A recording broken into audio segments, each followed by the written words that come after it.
All right, we could not resist covering some of the continued fallout over Jon Stewart's return on Monday night in what was, very solid performance. But ultimately, the hilarious thing about the jokes that Jon Stewart made is that all of it is really widely accepted by the American. I mean, it's obvious. It is not controversial. Right. To say that Joe Biden is old and that people are concerned about it. And yet, liberals are acting like the sky is falling and Jon Stewart is some absolute threat to democracy on the level of Vladimir Putin now at this point. So first we have to turn to our friends over at The View for their trenchant analysis of Jon Stewart and the threat that he represents to the country. Let's take a listen to what they had to say. You have, on the one hand, you've got a guy, Biden, how old is he, 81? 81. And so he stammers. He's had a stammer all his life. I think that's part of the reason he sometimes looks a little doddering. He's trying to get the words out. The guy has accomplished a lot. I don't want to repeat all the things he's done for Americans already. On the other hand, you basically have a 77-year-old criminal who only cares about getting out of jail. A difference between age and vitality. There's a difference between age and really being up on things and having that quickness of wit that Joy has. Let me just tell you that Martha Stewart's 82. She's still cooking in front of people. Yeah. She's selling kitty litter. She's selling, exactly. Robert De Niro and Al Pacino are getting it in. They've got babies in their 80s, okay? Jane Fonda, 86. Representative Maxine Waters, 85. Bernie Sanders, 82. Nancy Pelosi, 83. I don't know. They look like they know what they're doing. They have the wisdom. They have the history. The problem with this country is that we don't value people with their wisdom. We don't value seniors. We don't value octogenarians. Okay. And I'm sick of this ageism problem. I don't have a problem with Biden. I voted for Biden. I'm an anyone but Trump, but I was voting for Biden anyway. But I also am honest about the gaffes I see people concerned with, which I think you can have both things right now.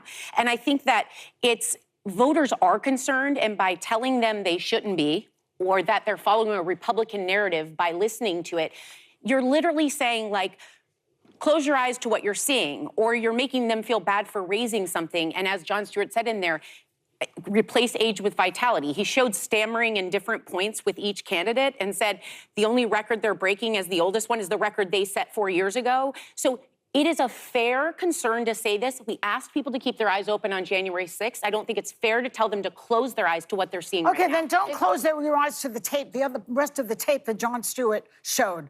And then they go on to show the parts where he's showing Trump's forgetfulness, et cetera. And I mean, I just want to know, what is the market for this?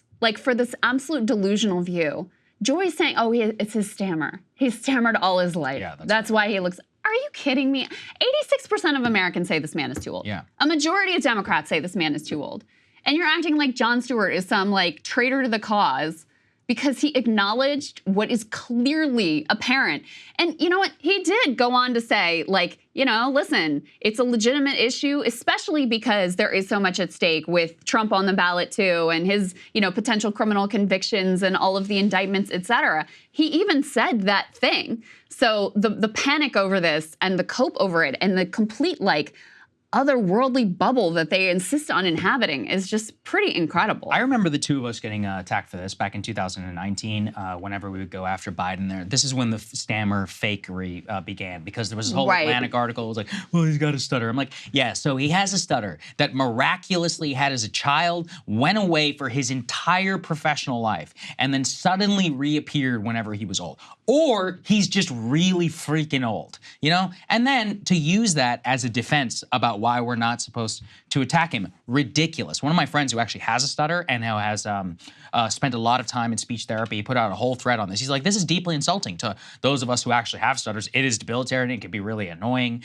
All these things that we've had to deal with for life. But Biden clearly is not suffering because of his stutter. This is not something that is, this is not a result of the condition itself. It is driven entirely by age. And that is obvious to anyone with a brain. Realistically, what this is that it's just about political correctness. It's about creating and opening the space such that we are not allowed to discuss this at all, even in the context of humor. But that's why Stewart's, frankly, anodyne observation that all of us see is funny, because we know that he's one of the only people who can say it in that type of space, which is then what invites the crackdown, the criticism. I mean, Krystal, you found this, but here we've got freaking Mary Trump, who is the resistance, what is it, a niece? Is that who she is? I think that's right. Niece of Donald Trump? Something like that.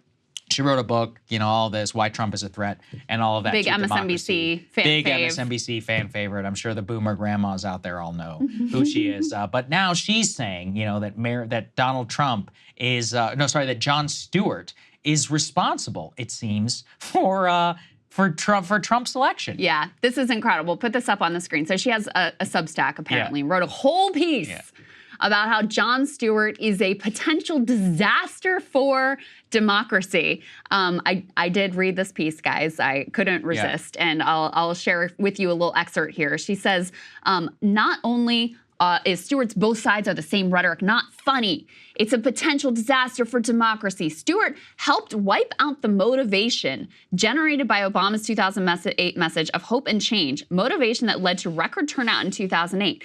The damage done by his rally to restore sanity, a DC rally joke which inspired an entire generation to shrug off politics and ignore the dangers of the right wing, cannot be overstated. It was in no small part responsible for helping Donald come to power. This rally, we were looking at, is it 2010 or 2011? It was 2010, October of 2010. I was there, by the way. October of 2000, a rally that he did in October of 2010 is apparently in no small part responsible for helping Donald Trump come to power, and he now represents a potential disaster for democracy because he dared to say what is plainly obvious to anyone with a functioning brain. 86% of Americans looking at this man and saying, you know what, I'm not sure about another 4 years. And you know what it is really, Saagar? It is this cult-like denial of reality that is mirrored on the right. I mean, they are like two sides of the same coin at this point. It's like anything I have to say, any inconvenient fact or reality that I have to deny in order to avoid giving the other side some talking point, I am going to do it, and I'm going to attack anyone who doesn't follow the rules of the game of just complete denial of the obvious realities in front of our face. Yeah, I mean, it's totally nuts. And it also just gets back to the idea that you're not allowed to criticize people within your own side. And I think it really is insulting to people. There are a lot of people who think that Biden is too old and are going to vote for him. You know why? Because they hate Trump. Now, you can make fun of them. We can certainly discuss it here if you want. But you cannot criticize that because people are informed enough to discuss it, to rationalize it in their head, and to make the choice that they feel best. But here's you can do it vice versa. Go ahead. Well, I was just gonna, here's the other thing, is you could have had an open Democratic primary process so that people weren't having to go like, oh my God, is this man gonna drop dead before we even get to election day?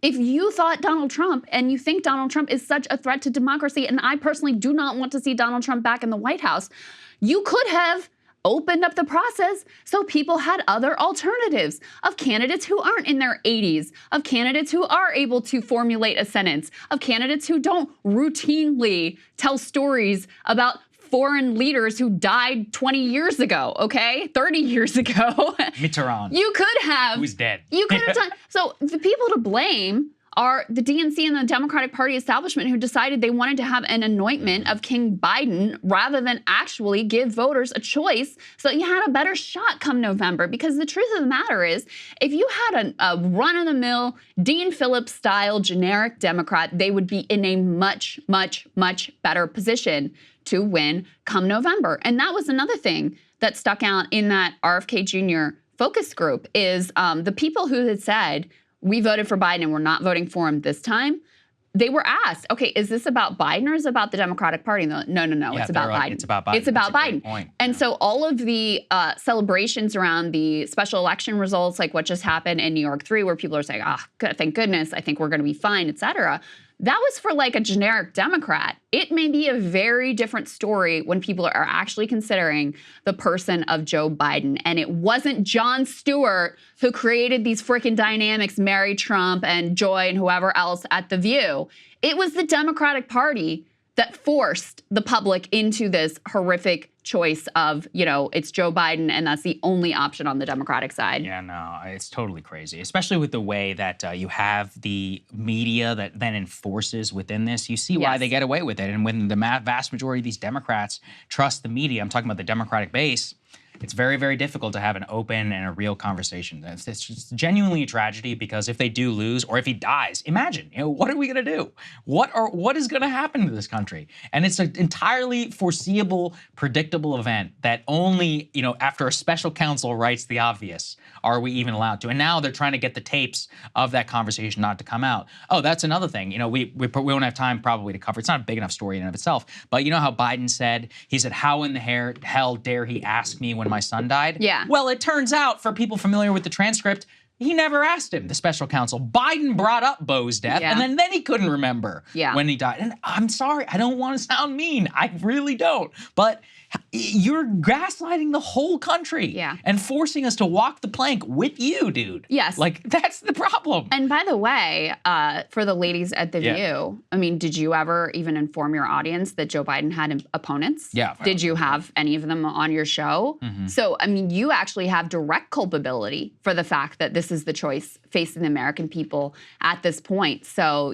don't put the blame on Jon Stewart for pointing out the absolute obvious. Do a little self-reflection about your role in enforcement for Joe Biden that led us to this place that the majority of Americans are disgusted to be in. Absolutely. Hey guys, if you like that video, go to breakingpoints.com, become a premium subscriber, and help us build the best independent media organization on the planet. That's right. We're subscriber funded. We're building something new. We want to replace these failing mainstream media organizations. So again, to subscribe, it's breakingpoints.com.